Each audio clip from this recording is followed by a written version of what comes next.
లోకంలో శ్రేష్టమైనది ఏమన్నా ఉంటే ప్రేమ. ఆ ప్రేమ లేని వాడు దేవుడు ఆల్రెడీ ఎవరైనా దేవుడు ఆ ప్రేమ ఆయన చేశాడు. కాబట్టి కుమారుడిని పంపించి మనము ఈ లోకంలో మనిషిగా ఎలా బ్రతకాలి. ఎందుకంటే మనం ఏంటంటే పాపంతోనే తల్లి గర్భం ధరించి మనం పాపంతోనే మనల్ని అన్నారంట. అందరూ కూడా పాపం చేసిన వారిని అంటే దేవుడి ఇష్టపడినట్టు పాపం క్షమాపణ అడిగడానికే దేవుడు 7 మాటలు శ్రేష్టమైన మాటలు మన కోసం మాట్లాడినటువంటి మాట ఏంటంటే వార్త 24 వచ్చింది. యేసు తండ్రి మీరేమి చేయుచున్నారో మీరెరుగరు కనుక వీరిని క్షమించమని చెప్పాను. చూడండి, దేవుడు యేసు తండ్రి మీరేం చేయుచున్నారో మీరెరుగరు కనుక వీరిని క్షమించమని చెప్తున్నాడు. అయితే ఆయన మన గురించి ప్రార్థన విజ్ఞాపన దేవుడి దగ్గర చేస్తున్నాడు. మన మంచివాడు మన చెడ్డవాడు మన మంచివాడు కాదు. అయితే అంతకాలం కూడా దేవుడు ఎన్ని సంవత్సరాలు సువార్త ప్రకటించాడండి? 3.5 సంవత్సరాలు కూడా ప్రకటించారు. అంటే నెమ్మది లేని వారికి నెమ్మది, శాంతి లేని వారికి శాంతి, తర్వాత అనారోగ్యం ఉన్నవారు, తర్వాత మరి రక్తస్రావం కలిసి బాగు చేశారు. దేవుడు మోస చేయగల వారిని బాగు చేశారు, గుడ్డి వారిని చూపించాడు, కుష్టి వ్యాధి గల వారిని బాగు చేశాడు. అయితే ఏం చేస్తున్నారు? దేవుడిని సిలువ వేస్తూ అక్కడ పిల్లల దగ్గరికి వెళ్ళినప్పుడు అందరూ కూడా దేవుడిని ఎరిగిన వారు, దేవుని అద్భుత కార్యాలు చూసిన వాళ్ళు, స్వస్థపరచబడిన వారు అందరూ కూడా ఏం చేస్తున్నారంటే సిలువ వేయమని అరుస్తున్నారు. ఈ లోకం అంతేనండి. నిజంగా నీతి అనేది ఇప్పుడున్న పరిస్థితిలో పునాదులో ఎగిపోయిందండి. నేను అనుకుంటాను, నేను ఎందుకంటే ఒకసారి ఆలోచిస్తాను, ఈ లోకంలో జరిగేటువంటి విషయాన్ని ఆలోచించినప్పుడు ప్రభా నీతిమంతుడు ఒక్కడు లేడంతా ఉన్నారు. నీతిమంతుడు లేనప్పుడు ఈ లోకం నేను ఎలా తెలుస్తుంది అని కొంటున్నాను. నువ్వు నిలబెట్టినప్పుడు నీకు తక్కువ చేయకుండా ఉన్నప్పుడు నీతిమంతుడిగా మీరు బ్రతకగలుగుతారు. ఆ స్థితిమంతుడు అయ్యాలని ప్రార్థన చేస్తాను. ఎందుకంటే పాపం మన ఒడిలో ఉంచారు. ఎందుకంటే కడవరాల్లో అంటే పాపం మన చేతిలో ఉంటుంది. ఆ పాపం మనకి తెలియదండి, తీరిగా ఉంటుందండి పాపం అనేది. మరి ఆదాము అవ్వ దేవుడు ఏదైతే పండు తినవుతున్నాడు అదే నా దగ్గరికి వెళ్ళారు. అది ఎంత సుందరంగా ఉంది, కలర్గా ఉంది, రమ్యంగా ఉందంట. చూడండి, పాపం అంతా రమ్యంలో మనం ఏం చేస్తామో పాపం కోసం పరిగెడతా ఉంటాం. చేతిని ఎవరన్నా ఇష్టపడతారండి. పాపం చేతిగా ఉంటుంది కానీ చూడటానికి రమ్యంగా కలర్గా కనపడుతుంది. అప్పుడు మనం ఏం చేస్తామంటే కలర్ఫుల్గా ఉందో దాని దగ్గరికి వెళ్ళి ఆ పాపాన్ని అపేక్షించడానికంటే అనిపించడానికి కోసం కార్యం దేవుడు ఉన్నాడు. దేవుడు ఏం చేశాడు? పాపం నుంచి మనల్ని విడిపించడానికి ఈ లోకానికి వచ్చాడు. వచ్చి ఏం చేశాడు? ఆయన అవమానాలు పడ్డాడు, నిందలు పడ్డాడు. మరి ఆయన ప్రచారం వార్త ప్రకటించడానికి వెళ్ళినప్పుడు ఆయనలో ఏమన్నా పొరపాటు కనపెడదామని వెళ్ళిన వాళ్ళు కొంతమంది ఉన్నారు. ఈ రోజుల్లో కూడా అంతే కదా, ఎక్కడ కూటాలు జరిగితే వాళ్ళు ఏం చేస్తారు? నాకు తెలిసి నేను ఒకటి అనుకున్నాను, ఒక మాస్టర్ గారు ఫ్యామిలీని కనిపెట్టిన వాళ్ళు చాలా మంది ఉంటారు. వాళ్ళ భార్య ఎలాంటిది, బిడ్డలు ఎలాంటి, వాళ్ళ బ్యాక్గ్రౌండ్ ఎలా ఉంటుంది అన్నారు. అవునా కాదా? ఎందుకంటే కాళ్ళలో నేను ఉంటాను కూడా అలాంటిది. ఎందుకంటే వాళ్ళ చరిత్రను పట్టుకున్నప్పుడు మన మాస్టర్ గారు కొంచెం అంటే వాళ్ళ చరిత్ర బాగుంది కాబట్టి భాష నేర్చుకోండి. అయితే మన పనికారు చూడాలి, ఇష్టి చూడాలి. కానీ మనం ఎలా ఉన్నాం, ఎదుటి వాళ్ళని చూసేటప్పుడు మనం ఎలా ఉన్నాం, మనకి ఎలా ఉన్నాం, ఎదుటి వాళ్ళు బాగు చేస్తాయా, ఎదుటి వాళ్ళు మన మాట బాధపడుతుందా, మాట శ్రేష్టమైనది. ఆ మాట దేవుడు 7 మాటలు చూడగలిగాడు. అయితే మన మాట శ్రేష్టమైనది కాదు, మన మాట బాధ పెట్టే మాట, మన మాట ఇతరులను దూషించే మాట, మన మాట ఇతరులను కనీసం తినలేని వారికి భోజనం పెట్టేటట్టుగా దానికి ఎవరు అడుగులు పడుస్తున్నాం మేము వెళ్ళయ్యా. ఎందుకేయాలి? కాళ్ళు చేతులు బాగా చేస్తుందండి. అయితే వాళ్ళ పరిస్థితి ఎలా ఉందంటే అడుగుకునేవాడు మన దగ్గర కూర్చోండి, వాళ్ళ పరిస్థితి బాగాలేదు మనం ఇంకా అలా అనుకుంటాం. ఎందుకంటే మనలో ఏం లేదు, దేవుడి ప్రేమ లేదు. దేవుడి ప్రేమ ఉన్నవాడు ఖచ్చితంగా ఎదుటి వాళ్ళని ప్రేమిస్తాడు, ఖచ్చితంగా ఎదుటి వాళ్ళని క్షమిస్తాడు. అందుకే దేవుడు ఏమన్నాడంటే ఏం చేస్తున్నారని తెలియదు కనుక మళ్ళీ ఒకటి మీరు ఏమనుకుంటున్నారు బాధపడదు. ఎందుకంటే నేను చెప్పాలి, మనం నిలబెట్టినప్పుడు సొంత మాటలు చెప్పడానికి కాదు. ఎందుకంటే పల్లారాధన తీసుకుంటాం కదండి, అందరూ తీసుకున్న తర్వాత పల్లారాధన అదేవిధంగా శరీరము తత్వం. మనం ఏ విధంగా తీసుకుంటాం? ఆ పాట కలిగి మాట్లాడుతున్నాం. ఎంతమంది హృదయాల్లో మనకంటే ఒక మనస్సాక్షి ఉంటుంది. ఆ మనస్సాక్షి చనిపోయినప్పుడు, చచ్చిపోయినప్పుడు మనం చేసేది మనకి తప్పుగా అనిపించినట్టు. ఎప్పుడైతే మన మనస్సాక్షి బ్రతుకుందో, నువ్వు చేసేది తప్పు, నువ్వు మాట్లాడేది తప్పు, నువ్వు నడిచేది తప్పు, ఈ నిర్ణయాలు తప్పు అని చెప్తాను. మన మనస్సాక్షి తెలుసు వాపసు తీసుకుంటాము, అయిపోతాం. టీవీలో నాటిలు పెట్టేస్తాం, సినిమాలు పెట్టేస్తాం. అప్పుడు దేవుడు అంతమందిని స్వస్థపరిచి అన్నీ చేస్తే సిలువ వేయండి, సిలువ వేయంగా కలిసారు. మనలో మనమేంటి కలిసి ఖచ్చితంగా రాసుకుంటాం, వాపసు తీసుకున్నాం, పల్లారాన్ని తీసుకున్నాం, పట్టుకుంటే సమాధానం మన చుట్టూ అమ్ముతారు. దేవుడు ప్రేమ కలిగి మనం నడుచుకోవాలి. ఎందుకంటే దేవుడు ఎవరంటే ప్రేమ స్వరూపి. ఎప్పుడైనా మనం ఆలోచించామా? ఒక నిర్ణయానికి వచ్చాము, ఎన్నో ఫ్రైడే అయిపోతుంది, ఎన్నో క్రిస్మస్ అయిపోతుంది, ఎన్నో ఈస్టర్ పండుగలు అయిపోతుంది. దేవుడు మన కోసం తెచ్చాడు. అంటే మన పాపంలో నుంచి ఎప్పుడు లేకపోడాలండి, ఎప్పుడు లేకపోడాలి. దేవుడు ఎప్పుడు తెచ్చాడు? పాపం తెలుసుకోవాలని తెచ్చాడు. లోకం ఎలా ఉంది? యుద్ధాలు వస్తుంది అండి, పరువు వస్తుంది. దేవుడు బైబిల్లో ఏదైతే చెప్పాడో అదే నెరవేర్పు జరుగుతుంది. ఇది ఆలోచించున్నాను, ఒక్కసారి ఆలోచించండి. ఎందుకంటే మన జీవిత ప్రయాణం లోకంలో ప్రయాణం పరలోకము, నా దేశం పరదేశమేనా, మాయలోకమేగా. ఇది మాయలోకం. అది వెళ్ళాల్సింది పరలోకానికి వెళ్ళాలంటే మనకి క్షమాపణ అనేది కావాలంటే మనం ఏం చేయాలి? మనం ఏం చేయాలి? దేవుడి దగ్గరికి వచ్చి పాపాలు నుంచి అని కొంతమంది అనుకుంటారు. ఎవరి ఆ గుడిలో వెళ్ళి కాసేపు కూర్చొని సిఆర్ గారు చెప్పిన మాటలు చూస్తే బాగుంటుంది, లేదంటే కాస్త బ్యాగ్గాలి ఆ కాసేపు నెమ్మది. ఒక రోజు నెమ్మది కోసం మనం రాకూడదండి. మన బ్రతికినంత కాలం మనిషికి ఆస్తి ఏదంటే శాంతి, సమాధానం, ఆత్మఫలాలు ఉన్నాయి. ఆ ఆత్మఫలాలు మనలో ఫలించినప్పుడు ఎదుటి వాళ్ళు ప్రేమించగలుగుతాం, ఎదుటి వాళ్ళని క్షమించగలుగుతాం. అంటే దేవుడు మన యేసు ప్రభు వారిని, యెహోవా దేవుడు కుమారుని ఈ లోకానికి పంపించిందే మన ప్రేమను ప్రకటించారు. అందుకే వ్యభిచారి అయినటువంటి భార్య మీద ఇది రాళ్ళు వేస్తున్న చంపారు. దేవుడు ఏం చూపించాడు? తన ప్రేమను చూపించాడు. అన్నాడు, ఇలో పాపం లేని వాడు ఎవరైనా ఉన్నాడా రాయమే అని అసలు ఆయన రాస్తూ ఉండగానే ఎవరికి వాళ్ళు వెళ్ళిపోయారు. మనం గ్రహించుకున్నాము, నేను అందుకే నేను అనుకుంటున్నాను, ఈ లోకంలో ఎలా బతుకుతాను అయ్యా. ఎందుకంటే మన సొంత నిర్ణయాలు, మన సొంత ప్రయాణం లోకంలో మనం ప్రయాణం చేయలేదండి. ఎందుకంటే ఈ లోకం పాపంతో లేదని, చూపు ద్వారా పాపం, మాట ద్వారా పాపం, క్రియలు. ఈ రోజుల్లో సోషల్ మీడియా చూస్తే ఎంత భయమేస్తుందండి. నిజమే కదా, ఎంత భయం.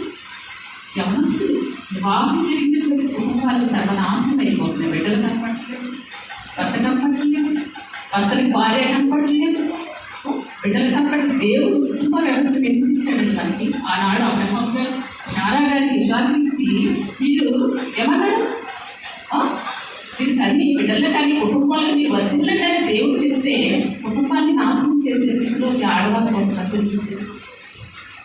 మనం ఎంతకాలం బ్రతుకుతాము? నేను ఇలాగే ఉన్నాను, కాసేపు నా ప్రాణం పోతే నా స్థితి నాకు తెలుసా. గట్టి పువ్వులు అడ్డువాళ్ళు ఉదయమే గట్టి పువ్వు అనేది గులాబీ పువ్వు అంటే కొన్ని దినాలు ఉందండి. గట్టి పువ్వు ఏం చేస్తుందండి అంటే గట్టి పువ్వుతో మనం గమనించాను. వినడానికి గమనించాను. మనం చనిపోతే వాళ్ళని తీసుకెళ్ళి బట్టలో పాతి పెట్టేస్తారు. మనం చేసిన మీరు మాత్రం లైఫ్ లాగా ఉంటాయి. ఫలానా మా అమ్మ, ఫలానా మా తాత, ఫలానా మా అక్క ఇలా ఉండేది, ఇలా బ్రతికేదండి. మన జీవితంలో సాక్ష్యం ఉందండి. సౌలుగా ఉన్నప్పుడు అనేకమైనటువంటి పాపాలు చేసి సేవ చేయించిన వారినేమో కొట్టి చంపి అందుకంటాడు. ఆయన ఎదుటి కాడ నేను చెప్తాడు, నేను గొప్పవాడిని చెప్పలా, నేను దూషకుడను, హింసకుడను, హానికుడనని తన సాక్ష్యాన్ని తన స్వభావాన్ని, ఏ స్వభావం, పాత స్వభావం చెప్తున్నాడు. మనం చెప్తామా? పాత స్వభావం చెప్తే నేను ఏమైనా తక్కువైపోతానేమో, పాత కాలంలో నేను ఎలా చేశానని తక్కువ కాదు. మన సాక్ష్యాన్ని వివరించి ఇప్పుడు నా నూతన స్వభావం ఎలా ఉన్నవారు క్రియ రూపంలో చూడాలి. ఏదో మాటలు చెప్పేసేవలే, వెళ్ళిపోయేవలే అది కాదు. కానీ మన క్రియలలో మన మాటలో ఇప్పుడు వాళ్ళు ప్రేమించే విధంగా ఉన్నారు. మనం ఒక బస్సులో వెళ్తామండి, బస్సులో వెళ్తాం. నేను ఎప్పుడు బస్సు ఎక్కుతూ ఉంటాను. కొంతమంది అలా వస్తారు, కండక్టర్ గారు అమ్మ నేను ప్రార్థన చేస్తాను అంటారు. మన మాట పొగరుగా ఉంటారు. దేవుడి బిడ్డల మాటలో పొగరుగా అహంకారంగా ఎవరు మాట్లాడారు అంటే వాళ్ళు దుష్ట స్వభావంతో నిండిన వారే ఉంటారు. నేను అనుకుంటాను, నా ఒపీనియన్, నేను అంతా కోపం ఉంటుంది మనిషికి సహజంగా వచ్చేది. దేవుడు అక్కడ కోపాన్ని ప్రదర్శించాడండి. దేవుడు మాటల్లో ఎక్కడన్నా ఉన్నా తీరుగా తగ్గించుకొని ఆయన మాట్లాడు తండ్రి మీరు ఏం చేయించున్నారో మీరు కనుక మనమైతే మన విరోధులు ఎప్పుడు దొరుకుతారా, అప్పుడు మాట్లాడారా, దెబ్బల వారి ఏదో విధంగా కక్ష నిర్మించుకున్నాను. కానీ దేవుడి లోకానికి కక్ష సాధించ కోసం వాళ్ళ ప్రేమ పంచడానికి అంటే మనం ఏం చేయాలంటే ఆ ప్రేమ ఇతరులకు పంచినప్పుడు దేవుని బిడ్డ అని ఎలా గ్రహిస్తారండి? ప్రేమ ఎంత వచ్చిన ప్రమాదం ఉన్నారా గ్రహిస్తాము. ఆ ముసలాం అలాగే లేదు. అది కాదు, ప్రతి విషయంలో కూడా క్రియల రూపంలో మన దేవుని ప్రేమని మనం చూపించాలి. ఒక్కొక్కసారి మన మానవులు తప్పుకో రావడం అప్పుడు ఏంటంటే మనం మనస్సాక్షి ఉంటుంది అని మన చెప్పులు చేసే కనుక వెంటనే దేవుడి బిడ్డలట ఇది ప్రభా నేను చేసి కాకపోతే నన్ను క్షమించుకోవాలి వెళ్ళి మనం ఎవరినైతే మనం ఉంటామో వాళ్ళ దగ్గరికి వెళ్ళాక క్షమాపణ అడుగుతాం. ఎందుకంటే మన మనస్సాక్షి జరుపుకుంది. మన మనస్సాక్షి చనిపోయినప్పుడు ఆవిడని అడగాల్సిన అవసరం మన మనస్సాక్షిలో దేవుడు 33 సంవత్సరాలలో ఎంత చక్కటి వాక్యం చెప్పకపోతే అవి సోషల్ మీడియా మైకి ఉన్నాయా ఏమి ఆయన మాట రుచిగా ఉంది జనాన్ని. ఏదో ఆహారం లేకుండానే ఆయన ఎక్కడికి వెళ్తే గాడిగా విశ్రాంతి తీసుకుందామని వెళ్ళినా కూడా అక్కడికి వెళ్ళిపోయేవాళ్ళు జనం తిరుగుతుందండి. మాట కోసం మాట మనిషిని కనిపిస్తుంది. మాట మనిషిని బాధ పెడుతుంది. మాట మనిషిని ఏం చేస్తాం? కుటుంబాన్ని నాశనం చేసేస్తాం. మన నాలుగు భద్రపరచుకోవాలి. భద్రపరుచుకున్నప్పుడు మన కుటుంబంలో, మన సంఘంలో, సమాజంలో, మన దేశంలో ఏంటంటే ప్రార్థన చేయాలి. ప్రార్థన బలిపీఠాలు మన కుటుంబంలో ఉండకపోతే సొదొమ గొమొర్రా ప్రాంతం ఎలా అయితే అయిపోయిందో అక్కడ ఏముందండి? పాపం మిగిలిపోయింది. సొదొమ గొమొర్రాలో ఏముందండి? పాపం ఉంది. పాపం ఎందుకంటే అక్కడ బలిపీఠాలు లేవు. బలిపీఠం అంటే ఏంటంటే ఏదో కట్టేసి చేసి కాదు, ప్రార్థన బలిపీఠం. ఈ కుటుంబంలో కుటుంబ ప్రార్థన పెట్టుకుంటున్నారా? సంవత్సరాలు సంవత్సరాలు వెళ్ళిపోతున్నాయి. పలానా సంవత్సరంలో నేను ఇలా కుటుంబ ప్రార్థన పెట్టుకోవాలి, నా బిడ్డలతో పెట్టుకోవాలి, నా బిడ్డలతో నేను కుటుంబ ప్రార్థన పెట్టుకున్నప్పుడు నా కుటుంబం ఆశ్రయించబడుతుంది. నేను ఏనాడన్నా ఆలోచించాను.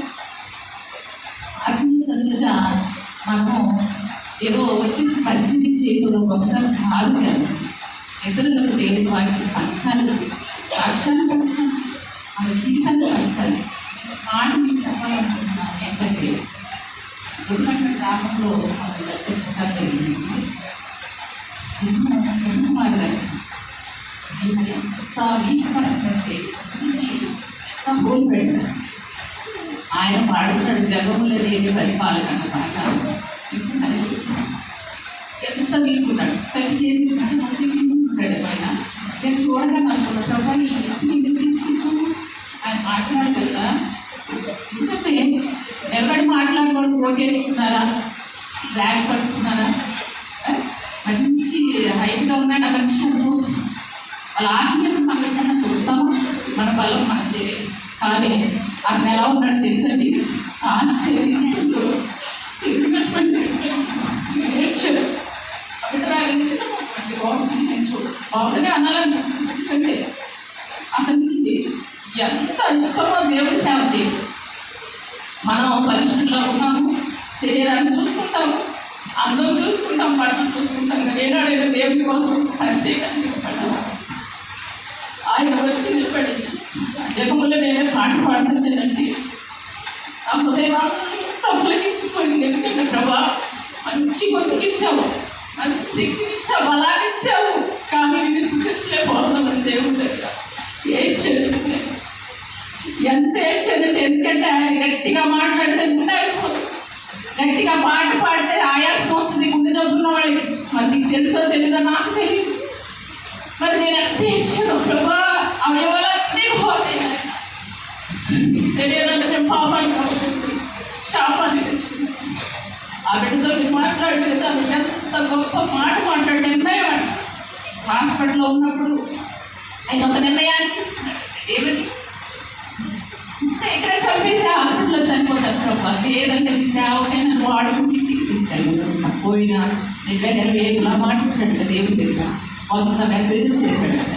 మన చిన్నవాళ్ళని చూడకూడదండి, అలా చింకులు ఎలా ఉన్నారని వాళ్ళు 5 రూపాయలు చూడకూడదు, వాళ్ళకు ఒక మినిస్ట్రీ చూడకూడదు.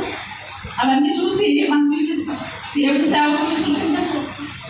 ఎందుకంటే కడవెత్తనాల్లో మనం ఉన్నాం. ఆ సూచనలన్నీ మనకు కనపడవి అండి. మీరు గమనిస్తున్నారో లేదో నాకు తెలియదు, కానీ కడవెత్తి సూచనలు మనకి దేవుడంతా ప్రతి ఒక్కరికి చూపిస్తున్నాడు. ఆయన వెళ్ళాడు. 7 మాటలు పలికిన తర్వాత మళ్ళా వచ్చి దేవుడు మళ్ళా కనిపించాడు, చెప్పాడు.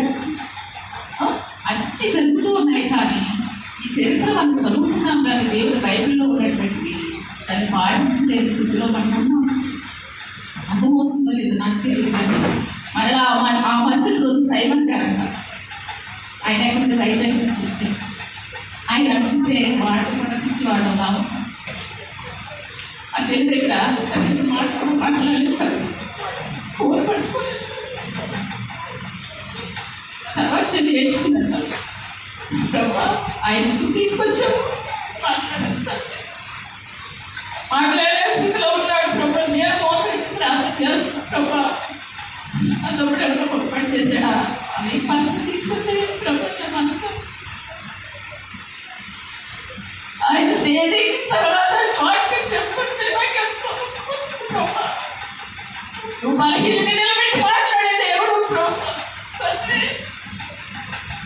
నేనైతే అన్ని బాగుంటే కూడా తెలుసుకుంటూ ఎంతో ఏడ్చానండి. కానీ మనం ఈ లోకంలో దేవుని ప్రకటించాలంటే బాహ్యంగా కనపడితే ఆత్మ అవసరం లేదు. ఆత్మీయ జీవితం ఆత్మలో పట్టుదల ఒక నిర్ణయాన్ని మనం తీసుకోవాలి. ఈ లోకంలో విడిచిపెట్టాలంటే మనం నిర్ణయం తీసుకోగలమా? ఈ లోకం కావాలి, ఎందుకంటే రంగుల లోకం మరి ఎప్పుడు నిర్ణయం తీసుకుంటారు. బలహీనులు నిర్ణయం తీసుకొని, నడవలేని స్థితిలో ఉన్న వాళ్ళు నిర్ణయం తీసుకొని దేవుడి స్టేజ్ మీద ఎంతమంది ముందు నిలబెట్టి మాట్లాడతాడు దేవుడు. ఆయన కాదు మాట్లాడేది. 80 దినాల్లో ఇలా జరుగుతాయి, అని చెప్తూ ఉంటే నేను ఏడ్చాను, ప్రభా నీకు అసాధ్యమైనది ఏది లేదు ప్రభా. ఎవరినైనా నిలబెట్టగలిగి మాట్లాడించే దేవుడు ఆయన తండ్రి నీకు వందనాలు ప్రభా. దేవుడు ఎంతగా స్తుతించాను. మళ్ళీ ఒక విషయాన్ని నేను చెప్పాలని ఆశపడుతున్నాను. తర్వాత యేసు ప్రభువారు దేవుని వాక్యాన్ని ప్రకటించినప్పుడు ఆయన ఏం చేశారు? భోజనాలు ఏర్పాటు చేస్తారండి, టిఫిన్లు ఏర్పాటు చేస్తారా, డ్రింక్లు ఏర్పాటు చేస్తారా, ఏం ఏర్పాటు చేశారు? వచ్చిన ప్రజలకి ఒకసారి ఆలోచించండి. ఇప్పుడు ఏమైందంటే అదొక ప్రచారంగా మారింది. ఎక్కడైతే భోజనాలు డ్రింక్లు ఏర్పాటు చేస్తారో అక్కడ జనం చూడండి, గమనించండి, ఓ వచ్చేస్తారు. అసలు నడవలేని వాళ్ళు కూడా ఆ స్టాండ్లు పట్టుకోండి, కనపడుకోండి, ఎంత వస్తున్నారు, భోజనం కోసం వస్తుంది. నేను అలా కూర్చున్నాను. మన టౌన్లో ఈ మధ్య జరిగింది, నేను గుర్తున్నది. నేను గమనిస్తున్నా, కూర్చున్నా, వాక్యం చెప్తున్నాను, వాక్యం వినేవాళ్ళే ఉంది.